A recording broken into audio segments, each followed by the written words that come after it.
সুপ্রিয় দর্শক, আসসালামু আলাইকুম। এবারের নির্বাচনে বিএনপির বেশ কিছু হেভিওয়েট প্রার্থী পরাজিত হচ্ছেন। হেভিওয়েট তারা এই অর্থে তারা আগে নির্বাচন করে জয়লাভ করেছেন, অর্থাৎ সাবেক এমপি। এমনকি দলের পদের দিক দিয়ে হেভিওয়েট, অথবা বিএনপি যেভাবে তাদেরকে প্রায়োরিটি দিচ্ছে প্রার্থী হিসাবে, সেখানে অনেক বড় বড় নেতাকে ডিঙিয়ে তাদের মতো লোককে প্রার্থী করেছে, সেদিক থেকে এদেরকে হেভিওয়েট প্রার্থী হিসাবে কনসিডার করা হচ্ছে। এর মধ্যে অন্তত 14 জন প্রার্থী রয়েছেন যারা পরাজিত হতে যাচ্ছেন, কিংবা হচ্ছে সমীকরণটা এমন তাদের জয়লাভ করা খুবই কঠিন, অর্থাৎ এক অর্থে বলা যায় তারা পরাজিত হওয়ার সম্ভাবনাই বেশি। আমি ঢাকা থেকে শুরু করি। ঢাকা 14 আসন, এখানে বিএনপির যে গুমের শিকার নেতা সাজেদুল ইসলাম সুমনের বোন সঞ্জিদা ইসলাম তুলিকে বিএনপি মনোনয়ন দিয়েছে, এবং এই সঞ্জিদা ইসলাম তুলি একজন নারী নেত্রী হিসাবে বিএনপি খুবই প্রায়োরিটি দিয়েছে। পাশাপাশি শেখ হাসিনার সময়ে তিনি একটি সংগঠন খুলেছে, গুমের শিকার যে ভুক্তভোগী রয়েছেন তাদের পরিবারকে সহায়তার জন্য কিংবা তাদেরকে খুঁজে বের করার জন্য মায়ের ডাক নামক যে সংগঠন খুলেছে, সেটি দিয়ে তিনি যে অ্যাক্টিভিজম করেছেন, তার মধ্য দিয়ে তার ব্যাপক ন্যাশনালি ইন্টারন্যাশনালি ব্যাপক পরিচিতি তৈরি হয়েছে, এবং একজন নারী নেত্রী হিসাবে, নারী অ্যাক্টিভিস্ট হিসাবে নিজেকে খুব ভালোভাবে এস্টাবলিশ করতে পেরেছেন। তো আমরা দেখলাম বিএনপি তাকে প্রথম ধাপেই ঢাকা 14 আসনে মনোনয়ন দিয়ে দেয়। কিন্তু এখানে বাগড়া দেয় হচ্ছে বিএনপিরই আরেকজন সাবেক এমপির ছেলে, এস এ খালেকের ছেলে এস এস সিদ্দিকী রাজু। তিনি আবার দারুসালাম বিএনপির আহ্বায়ক ছিলেন, যদিও তাকে বহিষ্কার করা হয়েছে। তিনি সঞ্জিদা ইসলাম তুলির বিরুদ্ধে দাঁড়িয়ে গেলেন বিদ্রোহী প্রার্থী হিসাবে, এবং এখানকার সমীকরণ একেবারেই ওলট পালট করে দিলেন, এবং সেখানে এস এ খালেকের ছেলে এস এ সিদ্দিকী রাজু তিনি এই বিএনপির দলীয় প্রার্থী অর্থাৎ ধানের শীষের প্রার্থীর চেয়ে এগিয়ে রয়েছেন। এখানে জামাতের যিনি প্রার্থী মীর কাসেম আলীর ছেলে মীর আহমদ বিন কাসেম, যিনিও গুমের শিকার হয়েছেন, কিন্তু বিএনপির বিদ্রোহী প্রার্থী এগিয়ে রয়েছে। যদি বিএনপির ভোট ভাগাভাগি হওয়ার পর যদি জামাত কিছুটা সেখানে নিজেদের ভোটগুলো আদায় করে নিতে পারে এবং সাধারণ ভোটারদেরকে যদি আকৃষ্ট করতে পারে, সেই দিক দিয়ে এখানে হচ্ছে এই দুজনের ভোট ভাগাভাগিতে জামাতের প্রার্থীও এগিয়ে যাইতে পারেন কিংবা জয়লাভ করতে পারেন, অর্থাৎ বিএনপির সঞ্জিদা ইসলাম তুলি পরাজয়ের সম্ভাবনাই বেশি। অর্থাৎ বিএনপি যাকে নারী নেত্রী হিসাবে খুবই প্রায়োরিটি দিয়েছে, সেই সঞ্জিদা ইসলাম তুলি পরাজিত হওয়ার পথেই রয়েছেন। নোয়াখালী 2 আসন, আমি যে আসনের বাসিন্দা আর কি, এটা সেনবাগ, আমার বাড়ি সেনবাগে, এবং সোনাইমুড়ির আংশিক নিয়ে এই আসনটি গঠিত। এখানে বিএনপি যাকে প্রার্থী করেছে তিনি বিএনপির একেবারে হেভিওয়েট। 2008 সালের নির্বাচনে বিএনপি যখন সংসদে বিরোধী দল হিসেবে যায় তখন তাকে চিফ হুইপ বানানো হয়েছিল জয়নাল আবদিন ফারুক, এবং ডিবি হারুন যখন ডিবি হারুন হয় না, এর আগে যখন তিনি হচ্ছেন পুলিশের এএসপির পদে, এরকম পদে ছিলেন, তখন তার হাতে মার খেয়েছিলেন, এবং তার মার খাওয়ার ভিডিও ব্যাপক ভাইরাল, এবং এটা নিয়ে বিএনপির নেতাদের তারপরে হচ্ছে ব্যাপক আলোচনা হয়েছে, একজন পুলিশ একজন পলিটিশিয়ানকে এভাবে মারধর করেছিল সেটা নিয়ে।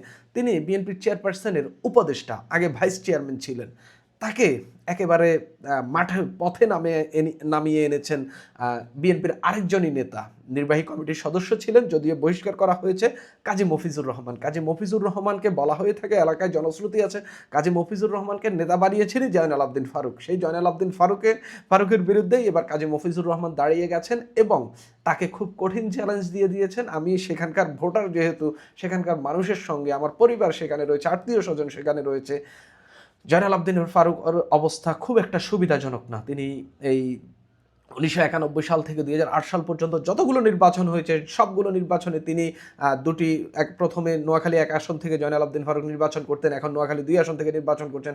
সব আসনেই তিনি প্রতিবারই জয়লাভ করেছেন, তবে এবার তার পথটা খুবই কঠিন এবং পরাজিত হতে পারেন। সেখানে এনসিপির প্রার্থী রয়েছে জামাত জোট থেকে সুলতান মোহাম্মদ জাকারিয়া। জামাতও চাচ্ছে যদি তাদের প্রার্থী, তাদের জোটের প্রার্থী না যেতে, অন্তত যেন কাজী মফিজুর রহমান যেতে, কেননা সবাই জয়নাল আবদিন ফারুককে আটকাতে চাচ্ছে। পাবনা 3, এখানে বিএনপি যাকে মনোনয়ন দিয়েছে কৃষক দলের সভাপতি হাসান জারিফ তুহিন, খুবই হেভিওয়েট, বিএনপির একটি অঙ্গ সংগঠনের সভাপতি, তবে তার বিরুদ্ধে সবচেয়ে বড় অভিযোগ হইল তিনি পাবনা 3 আসনের নাকি বাসিন্দাই নন। এখানে বিএনপির সাবেক একজন এমপি 2001 সালে কে এম আনোয়ারুল ইসলাম, তিনি তার বিরুদ্ধে দাঁড়িয়ে গেলেন, এবং যখন হাসান জারিফ তুহিনকে এই আসনে মনোনয়ন দেওয়া হয়, এই কে এম আনোয়ারুল ইসলাম এবং তার ভাতিজা সাবেক উপজেলা চেয়ারম্যান, এই দুজন একসঙ্গে হইলেন, একসঙ্গে হয়ে প্রতিবাদ বিক্ষোভ করলেন, কিন্তু বিএনপি এখানকার মনোনয়ন পাল্টায়নি। পরে ওই চাচা ভাতিজাই ঘোষণা দিলেন যদি মনোনয়ন না পাল্টায় আমরা চাচা ভাতিজার দুজনের একজন প্রার্থী হয়ে যাবে, এবং চাচা হয়ে গেলেন কে এম আনোয়ারুল ইসলাম। খুবই কঠিন, খুবই কঠিন বলতে একেবারে অসম্ভব। যদি এই দুজনের ভোট ভাগাভাগিতে জামাত এজ পাবে, না হলে সাবেক MP K M Anwarul Islam জয়লাভ করবে। হাসান জারিফ তুহিনের অবস্থান খুব একটা সুবিধা না। নারায়ণগঞ্জ ২ আসনে বিএনপি একজন নবীনকে নতুনকে ব্যক্তিকে প্রার্থী করেছে, কিন্তু যার দলীয় পদটা অনেক বড়। ঢাকা বিভাগীয় সহসাংগঠনিক সম্পাদক, একেবারে ছোটোখাটো পদ না, ঢাকা বিভাগীয় সহসাংগঠনিক সম্পাদক নজরুল ইসলাম আজাদকে নারায়ণগঞ্জ ২ আসনে প্রার্থী করেছে। তবে আরেকজন বিএনপি নেতা আতাউর রহমান আঙ্গুর, তিনি এখানে স্বতন্ত্র প্রার্থী হয়ে গেলেন এবং নজরুল ইসলাম আজাদের পদটা খুবই কঠিন করে দিলেন। এবং শোনা যাচ্ছে যে নজরুল ইসলাম আজাদের বিরুদ্ধে শোনা যাচ্ছে যেটা, যে সে নারায়ণগঞ্জের যে গ্রুপিংয়ের রাজনীতি, সেটার একটা গ্রুপের অংশে তিনি রয়েছেন। এই নিয়ে বিএনপির নেতাকর্মীদের মধ্যে ক্ষোভ রয়েছে, অর্থাৎ আতাউর রহমান আঙ্গুরের পক্ষে অনেক নেতাকর্মী কাজ করছেন এবং নজরুল ইসলাম আজাদের পদটা খুবই কঠিন। নারায়ণগঞ্জেরই আরেকটি আসন, নারায়ণগঞ্জ ৩, যেখানে বিএনপি থেকে মনোনয়ন পেয়েছেন সোনারগাঁও উপজেলা বিএনপির আজহারুল ইসলাম মান্নান। সোনারগাঁও উপজেলা বিএনপির সভাপতি আজহারুল ইসলাম মান্নান নামটা ছোট হইলেও কিন্তু ওইখানকার প্রভাব প্রতিপত্তিশালী হিসাবে এই আজহারুল ইসলাম মান্নানের ব্যাপক প্রভাব রয়েছে এবং তাকে কেউ ডন হিসাবে ডাকেন, কেউ মানে ওইখানকার বীর হিসাবে ডাকেন, এরকম নামে চিহ্নিত করেন। তবে এখানে মনোনয়ন বঞ্চিত 4 বারের সাবেক সংসদ সদস্য সাবেক প্রতিমন্ত্রী রেজাউল করিম এবং সাবেক সংসদ সদস্য মোহাম্মদ গিয়াসউদ্দিন স্বতন্ত্র প্রার্থী হিসাবে দাঁড়িয়ে গেছেন। 2 জন সাবেক সংসদ সদস্য তার বিরুদ্ধে নির্বাচন করছেন। আপনার কি মনে হয় আজহারুল ইসলাম মান্নানের আর কোনো সম্ভাবনা রয়েছে?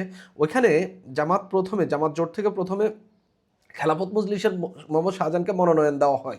জামাত তো আগে থেকেই 300 আসনে তাদের প্রার্থী দিয়ে রেখেছিল। তো যখন দেখেছে বিএনপির এই পরিমাণ কোন দল, তখন আবার খেলাফত মজলিসের প্রার্থীকে পরিবর্তন করে আবার জামাতের যিনি আগে প্রার্থী ছিলেন ডক্টর মোহাম্মদ ইকবাল, তাকে আবার নিয়ে আসে। অর্থাৎ জামাত যখন দেখেছে এখানকার বিএনপির পরিস্থিতিটা খারাপ, তখন তারা আবার তাদের এই জামাতের দাঁড়িপাল্লার প্রার্থীকে নিয়ে আসে এবং সেখানে সিদ্ধিরগঞ্জ এবং সোনারগাঁ এলাকা নিয়ে এই আসনটি গঠিত। সিদ্ধিরগঞ্জে অনেক মাদ্রাসা রয়েছে যে ভোটগুলো জামাতের পক্ষে যাবে এবং বিএনপির ভোট এই পরিমাণ ভাগাভাগি হইলে আসলে কে বেশি পাবে সেটা নিয়ে সন্দেহ থাকছে, সেটা জামাতের চেয়ে বেশি হবে কিনা এটা নিয়েও সন্দেহ থাকছে। হবিগঞ্জ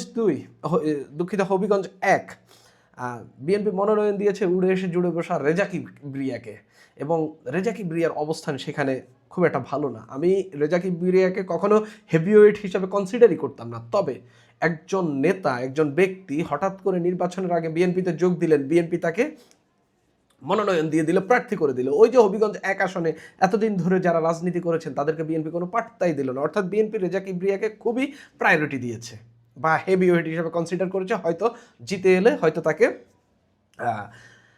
মন্ত্রিত্ব দিতে পারে, এরকম কথাবার্তা শোনা যাচ্ছে।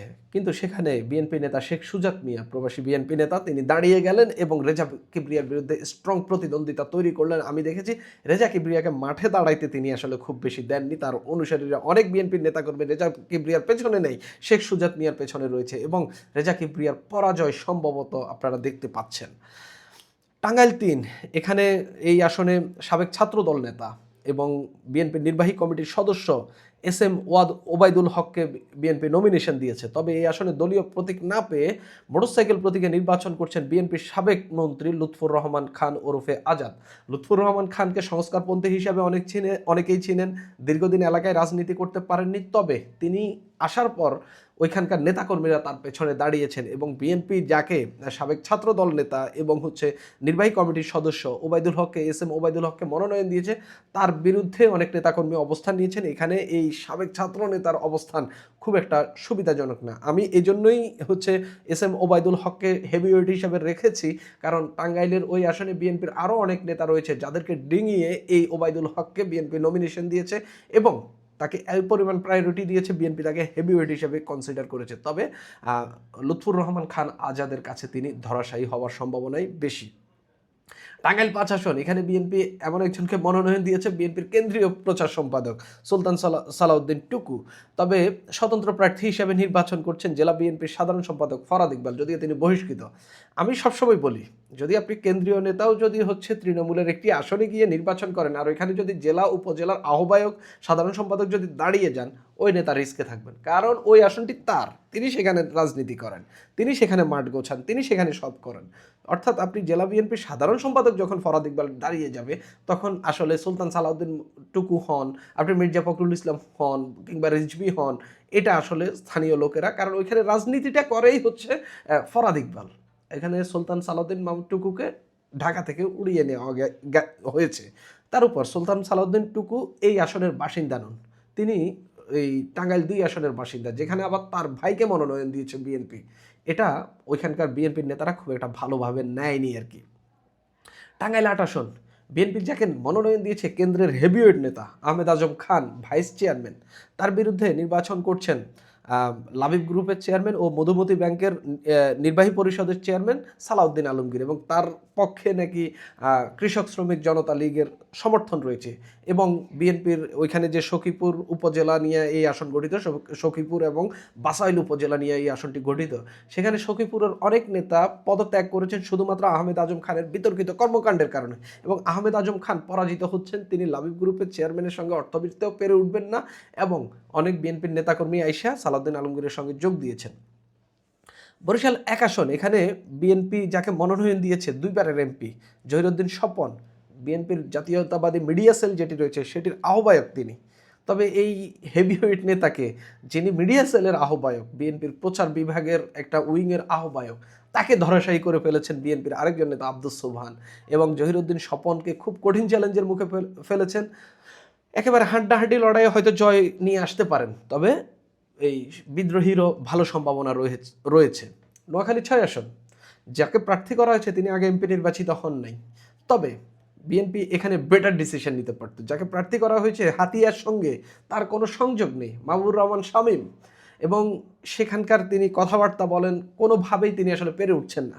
ওইখানে বিএনপির আগেও একজন বিএনপির নমিনেশন না পেয়ে একজন ব্যক্তি ফজলুল আজিম, বিএনপির নেতা, তিনি হচ্ছে স্বতন্ত্র প্রার্থী হিসাবে নির্বাচন করে ওই আসন থেকে জয়লাভ করেছে।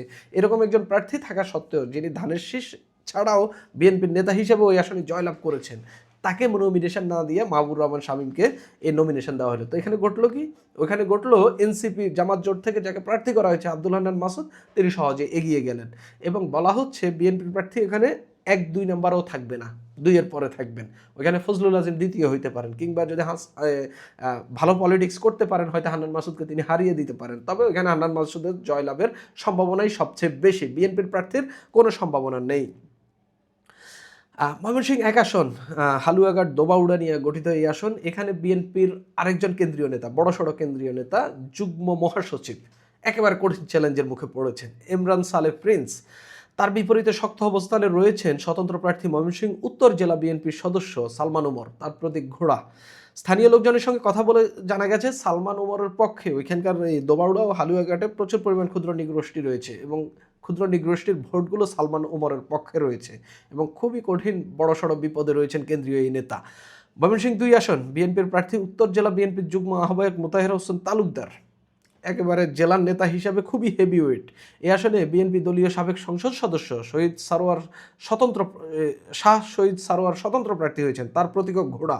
তিনি 2024 সালে স্বতন্ত্র প্রার্থী হয়ে দল থেকে বহিষ্কার হয়েছেন। তবে এখানে বিএনপির এই হেভিওয়েট প্রার্থীকে, অর্থাৎ ময়মনসিংহ উত্তর জেলা বিএনপির যুগ্ম আহ্বায়ক মোতাহের হোসেন তালুকদারকে কঠিন চ্যালেঞ্জের মুখে ফেলে দিয়েছেন।